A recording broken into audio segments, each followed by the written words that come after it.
And now we have our first guest speaker, Maureen Kirby-Smith, who's the director of Pregnancy Center West, which is right over here. She'll tell you more about that.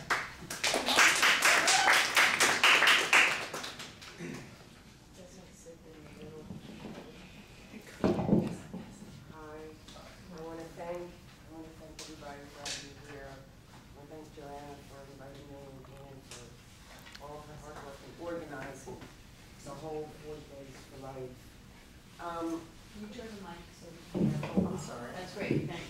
I think when 40 Days for Life first started, people saw the people up there maybe as, a bunch of protesters causing trouble or, coups or people trying to impose their will on others, or what a useless cause. And I think as time went on, people that driving by, they kept seeing the people out there praying, and it gave them a sense that these were reliable people. They persevered, and I think it stuck in people's minds that there was faithfulness that people could rely on. Things weren't always going away, and it reminds me of the story in the Bible when Moses was fighting Amalek. As long as he kept his hands raised, the Israelites were winning. But when he lowered his hands, the Israelites were losing. So when Pregnancy Center West, when we had our hours open on those mornings, we were always very encouraged because we always thought, there's people up there praying. It was like, they're up there praying, and it gave us courage because we were waiting for the wounded to come in, from battle. And it just gave us, such a sense of purpose to be available. And we actually got the doctor to sign a special order so that we could take walk-in sonograms. Yeah, that's it. And to lower the gestational rate, because we were only doing it at 8 weeks. Because you could see more 8 weeks. So we got it to lower to 7 weeks. For people that were just, beginning to think about their abortion. And there's a few other things. Oh, about the 800 number. We know we got calls. We know we got referrals from the 800 number because we called them, we told them our location. They go, oh yeah, we've referred people to you. So people were using that number. But we didn't get their names. I mean, the 800 number did not get their names. So we don't know who was coming in and who wasn't. And there's one story I have to share. I mean, sometimes you think that you're not doing anything, because, and sometimes if we weren't getting walk-ins from the mornings they were doing abortions, it was kind of like a letdown. But you never know where that's going to lead. I mean, it's like the story of the loaves and the fishes. Sometimes if you just say to the Lord, here's my loaf, here's my 1 hour, just take my loaf, take my hour, and multiply it. Or here's a brochure. You don't know where it's going to end up. You don't know what the ramifications are. I mean, the other night we had this woman come in, and she thought she was pregnant. She wasn't pregnant. And she had had an abortion. She was living with a boyfriend, and she was strict Baptist, and she didn't want to have the abortion, but he kind of talked her into it. So she felt terribly guilty about it. And then 6 months later, he died in a car accident.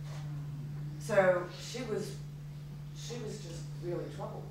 I mean, the counselor came out of the room and said, boy, this person's really ready for Rachel's Vineyard. But it was nice she came to us. Even after the abortion, all right, so we don't get the abortion minded all the time, but we get people that have been wounded by this.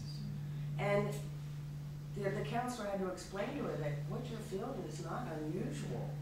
These things happen. You don't have to walk around like this all alone thinking you're crazy, because everybody else does, it's just having a tooth pulled. So she was very thankful. This person, I mean, she was crying. She was very thankful. She said she was going to call Rachel's Vineyard. And was nice to see you turn around, but it was really sad to see somebody so damaged. But, you know, I just want to thank everybody, you know, for praying. You know, it makes us feel better, people at the center. And I just think your presence there just says so much, you know, because it's not a lost cause.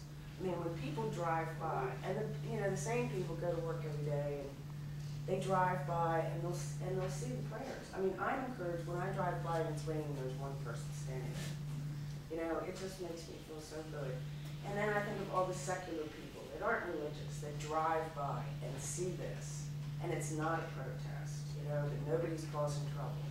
They're just standing there. And if they're not pregnant at that point, that'll stick in their mind that these people are reliable. You know, there's a rock steadiness about this faith. And maybe down the line, they may know somebody that's pregnant, or they may be pregnant. And they might come later on, you know, a year later. So it's not like we're always getting people during the 40 days for life, but I just think it has long-reaching effects. And I just want to thank everybody and let you know how much I appreciate it. I thought at one point you said the 800 number was not functioning. Is it in operation? Well, it is. Oh, and yeah, we called them. We would call them every now and then and say we got any referrals, and they did. But oh, this is a funny story I want to share with you.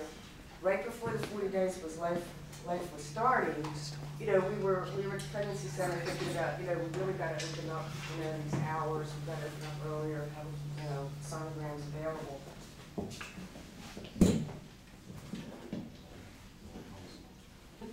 Oh, I'm sorry. And so we were trying to figure out when they were doing abortions. So the nurse manager, Patty, decided to call Hillcrest. So she called Hillcrest, and she got the nurse on the phone.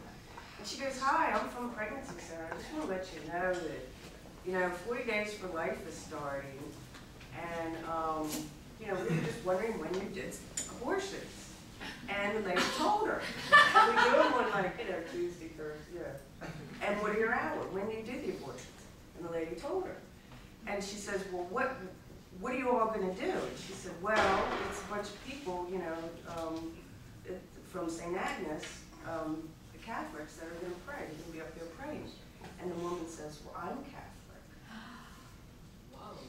Yeah. We don't know who it was. Patty didn't give her name. But she goes, "Well, I'm Catholic." And Patty says, "Well, we'll be praying for you too."